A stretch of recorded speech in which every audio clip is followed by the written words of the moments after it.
வணக்கம்.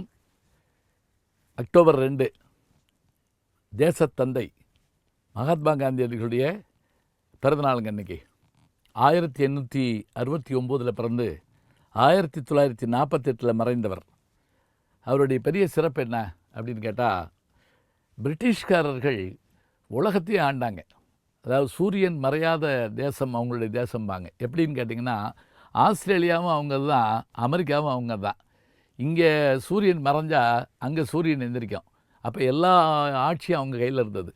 அப்படிப்பட்ட சூரியன் மறையாத சாம்ராஜ்யத்தை ஆண்ட அந்த வெள்ளைக்காரர்களை நடுங்க வைத்த பெருமை யாருக்கு உண்டுன்னா, கையில் ஆயுதம் எடுக்காத காந்தி அவர்களுக்கு உண்டு.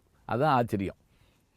அதாவது அவர் கையில் எடுத்த ஆயுதம் என்ன என்று கேட்டால் சத்தியம், அதே போல் அகிம்சை, தர்மம், நேர்மை. இதுதான் அவருடைய வாழ்க்கை வரலாறுன்னு வச்சுக்கலாம். சரி, அவர் இப்போ சின்ன வயதில் எப்படி இருந்தார் ஒரு கேள்வி கேட்குறோம். சின்ன வயதில் எல்லாரையும் போல தாங்க இருந்தார். அதெல்லாம் மாற்றம் இல்லை. இன்னும் அழகாக சொல்கிறதா இருந்தால், அவர் பள்ளிக்கூடத்தில் படிச்சுட்டு இருந்தப்போ ஒரு நாள் கல்வி அதிகாரி வர்றாரு. கெட்டில் அப்படின்னு ஒரு வார்த்தையை டிக்டேஷன் போடுறாங்க. அந்த கெட்டில்ங்கிற வார்த்தை பாத்திரம்னு அர்த்தம். இவருக்கு அந்த கெட்டிலுங்கிறதுக்கு ஸ்பெல்லிங் தெரில. அப்போ பக்கத்தில் அங்கே நின்றுட்டு இருந்த ஆசிரியர் லேசாக அவர் இப்படி இது பண்ணி பக்கத்து பையனை பார்த்து எழுது அப்படிங்கிறாரு. அப்போ இவர் என்ன பண்ணுறாரு, அது தப்பு இல்லை அப்படின்னு மனசுக்குள்ளே தோணுது. அப்போ தப்பாகவே எழுதிடுறாருன்னு வச்சுக்கோங்களேன். டிஓ வந்துட்டு போயிடுறாரு. வாத்தியார் கோவப்படுறாரு. அவனை பார்த்து எழுத சொன்னல, ஏன் எழுதலை? அப்போ காந்தியடிகள் சத்திய சோதனையில் எழுதுறாருங்க, பிழையாக இருந்தாலும் பரவாயில்லை, மற்றவர்களை பார்த்து எழுதி பேர் வாங்கக்கூடாது என்ற எண்ணம் எனக்கு அப்போது ஏற்பட்டது.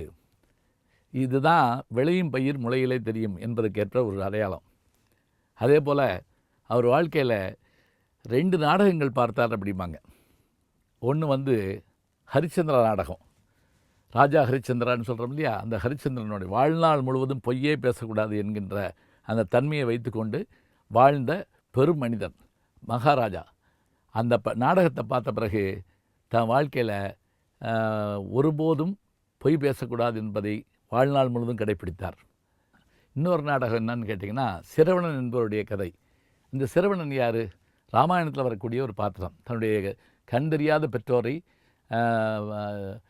2 பக்கமும் தொங்க விட்டு தோளில் தூக்கிட்டு நடந்து போன அந்த சிரவணன்.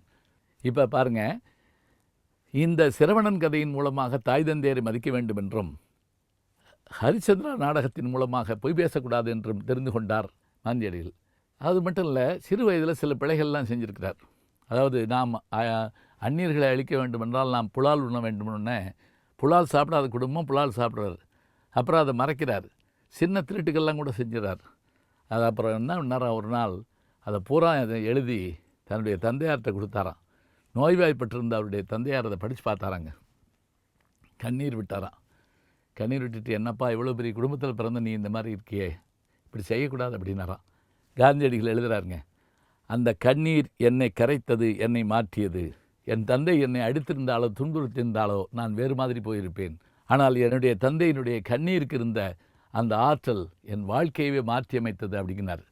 இப்போ பாருங்கள், காந்தியடிகளை பற்றி பேசுகிறதா நிறைய செய்திகள் சொல்லிக்கிட்டே இருக்கலாங்க. அத்தகைய பெருமிகுந்த காந்தியடிகளை நினைவை எப்போதும் போற்றுவோம். நாளை சந்திப்போம்.